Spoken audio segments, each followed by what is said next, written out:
You arrive in a small town with only a suitcase and a letter in your hand. The letter promised you a husband, a home, and a fresh start. You traveled far across the ocean, full of hope. But when you reach the old farmhouse, no man is waiting. Instead, 7 children stand on the porch, staring at you with wide, silent eyes. The oldest holds a baby. The youngest hides behind the others. The house looks broken, the yard full of weeds. No one speaks. Finally, a little girl steps forward and tugs your dress. Her voice is soft, but her words freeze your heart. Are you gonna leave us too? You don't know what to say. You came to be a wife, but you walked into something else, something deep, something broken, something that just might need you more than anyone ever has. And walking away doesn't feel like an option anymore. Let us start from the beginning. You never planned to marry a stranger, but your life back home was hard. Empty streets, no job, and no future. So when you saw the ad in the paper, something pulled you in. Widowed. Farmer with land and 7 sweet children seeks kind-hearted wife, it said.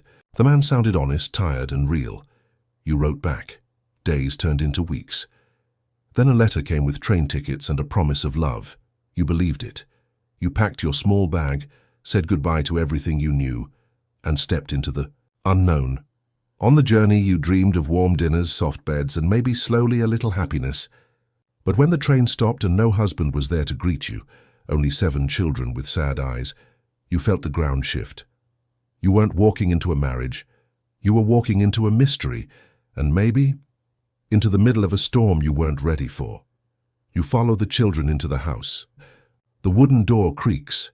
Inside, it's cold and quiet. The floor is dusty, dishes are piled in the sink, and the air smells like sadness. The furniture looks old. Blankets are spread on the couch like someone slept there. No man, no sign of him. Just silence. The children watch you. They don't smile, they don't speak. You finally ask, "Where is your father?" The oldest boy, tall and thin, shrugs. "He left a few weeks ago, maybe more." Your heart drops. "Why?" you ask. He looks down. "Don't know. He just stopped coming back." Another girl whispers, "He always said someone would come, that someone was you." You sit down, feeling the weight of their eyes on you. You didn't come here for this. You wanted a partner, not a broken home. But the youngest child crawls into your lap and rests his head on your chest. "Are you going to leave too?" he whispers. You freeze. You don't know what to say.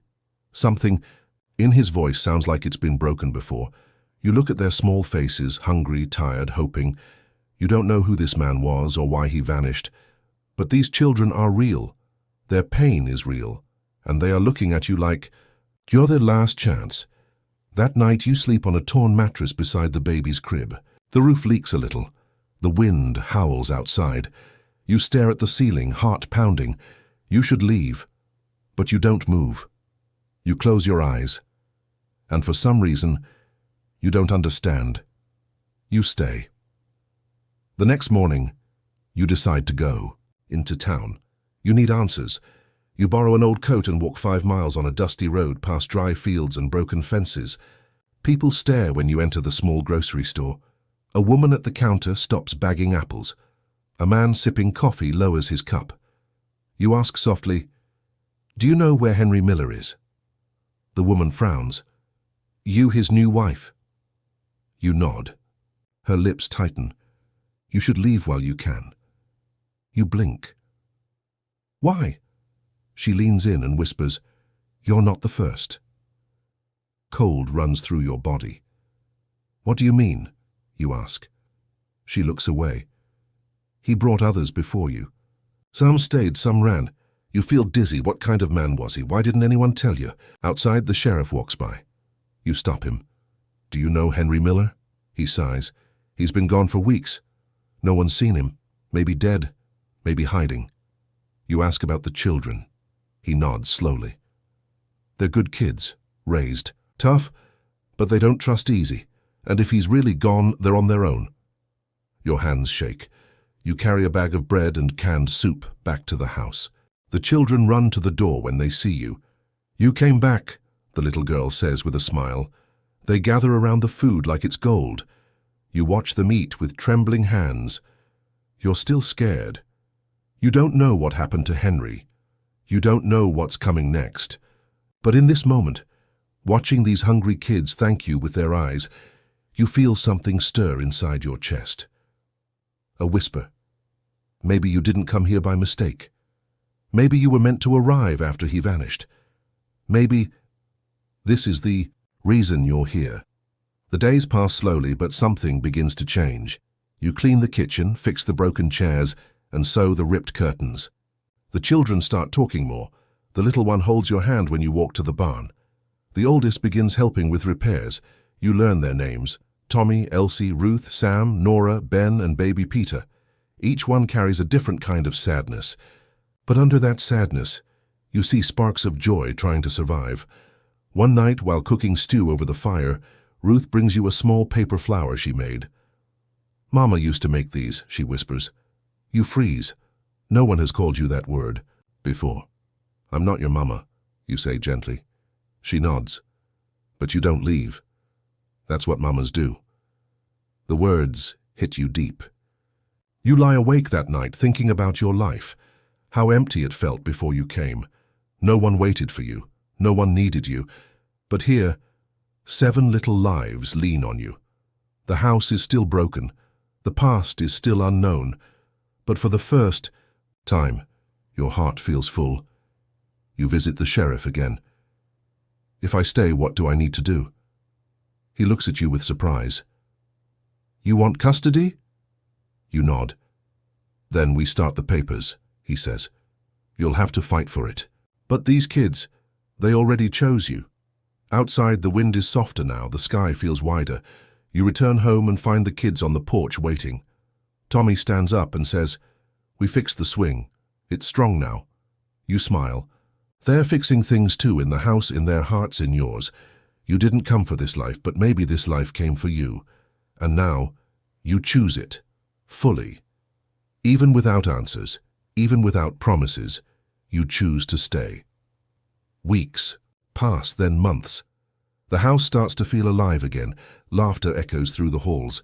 The garden you plant together begins to grow. The children wake up early to help with chores. They run barefoot through the fields, hair flying in the wind, faces full of light. You cook together, clean together, cry together, laugh together. You become their center, their safe place. And slowly, you stop waiting for someone else to walk through that door. One rainy afternoon, Elsie brings you an old photo from a drawer. It's Henry, the man you were supposed to marry, standing beside a woman with kind eyes. "Our mama," she says. "She died 3 years ago." You nod, heart heavy. "What about your father?" She shrugs. "He got sad after. Stopped talking, then he just left." You realize then he wasn't evil, just broken, but he left a storm behind, one you now walk through every day with 7 small hands holding yours. You go to the court with the sheriff's help. The judge looks at you, then at the children. "Are you sure?" he asks.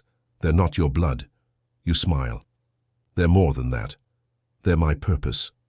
The papers are signed. It's official now.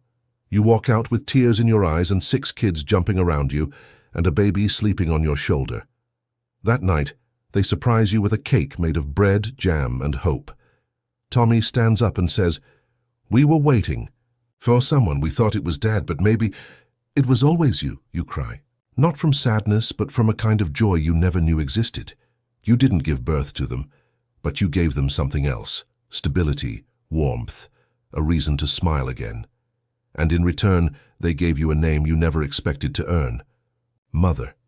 You came to this land as a stranger, hoping to find a husband, but you found something deeper, a purpose you never imagined. You didn't get the life you expected. You got something harder, and something more beautiful. You became the glue that held 7 broken hearts together. You taught them to trust again, to hope again, to laugh without fear. And in return, they gave you a love that was pure and fierce.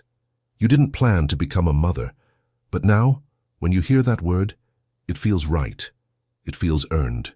You still don't know where Henry went or why he left.